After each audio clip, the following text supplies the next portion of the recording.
guys ready to stand up and debate? Yes?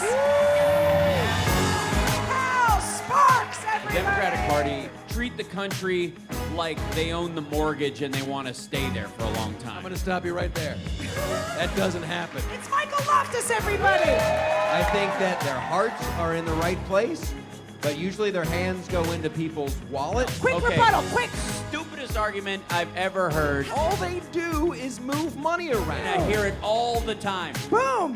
I think we're coming together. I think we're finding some middle ground, The yes? all of the above No? plan. Yeah. Okay. Let's talk about the poor. Speaking of taxes. Sure. and Yes. people that are mooching off the system. Canada. Woohoo! I want to talk about oxymorons. I thought you were going to say Oxycontin. You're going to talk about what's ailing the Oxycontin, poor. Also, on Obamacare, much more expensive. An oxymoron is what I would call a liberal redneck, a black Republican. Why do people vote against their own self-interests? Why are there oxymorons? You understand what I'm saying? Why are there oxymorons? Why are there these A morons? long time ago, somebody got high. No, but why? But why do people vote against their own interests? For example, poor people. Why do poor people keep voting for Democrats? No. And They thinking No. something will happen? No, they vote for Republicans. Oh, yes. Because one day they think they're gonna, Chicago and Detroit. You're talking about the black poor people. black poor people is a different poor people. Yeah, most of the poor people in the country are white. And Yeah. most of those poor people vote Republican. Why does that happen? Hal Sparks. Well, there are actually black Republicans. Like there are gay Republicans. I think they're kind of deluded and have psychological problems. I don't know. I wouldn't attribute them and their decisions to the race or group that they belong to or their sexuality. I will say that poor white people in the South, because I grew up in Kentucky, tend to vote on almost a team-like basis. So if Dad was a Republican, they'll be a Republican, and that's how it went. And after the Civil Rights Movement, the parties switched sides. They effectively switched the labels. They're the same people. Dixiecrats are now modern Republicans. Same people, same family structure. They all vote now. They used to vote D all the time until the mix of the Ku Klux Klan and all that stuff screwed it up for everybody, and now they vote R all the time. Which side would do more for the poor, Michael Loftus? Hands down, the Republicans do more for the poor. How so? How so? It is an interesting statistic Okay. that capitalism and entrepreneurship has lifted 1 billion people out of poverty worldwide just since 1990. The old adage is true. If you give a man a fish, he'll eat for the day. If you teach a man to fish, he'll eat for the rest of his life. Micro But he has loans- to pay for that All right. fishing license, Let which me- is expensive. Okay, first of all, $1 billion. Okay, sorry. Microloans do more, small businesses do more.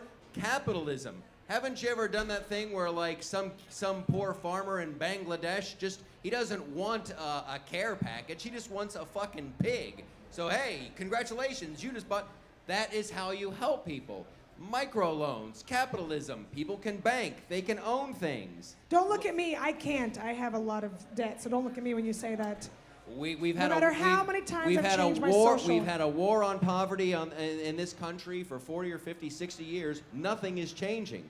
But capitalism, you give somebody you don't give them a small business. You allow them to thrive. You allow them to have a small business and work their way up. And boom, that'll be fantastic. And then they'll hire more people. And then those people have jobs. It's like magic. Hal Sparks? All right. Do you believe in magic? Well, first of all, we live in a capitalist country. Both the Republicans and the Democrats are running to, and you can even argue Sanders in sort of a side corner, but still running to operate and control and be president of a capitalist country. We're not arguing capitalism. We're arguing actually who does capitalism better. And if you look at the economic growth of the country under Democrats versus Republicans, Democrats win hands down. The other thing is, for as far as program, you can teach a man to fish and you can use entrepreneurial ideas when you're saying to an adult. We're all adults here. But it's the Democrats who came up with S-chip. It is not a child's problem that their parent is a fucking lazy asshole.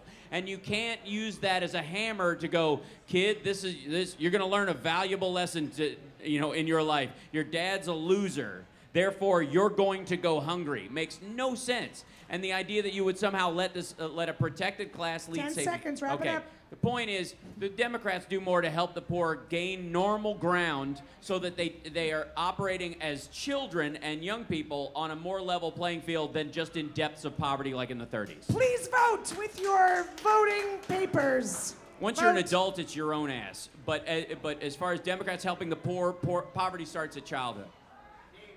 Poverty starts at childhood. Yeah, it does.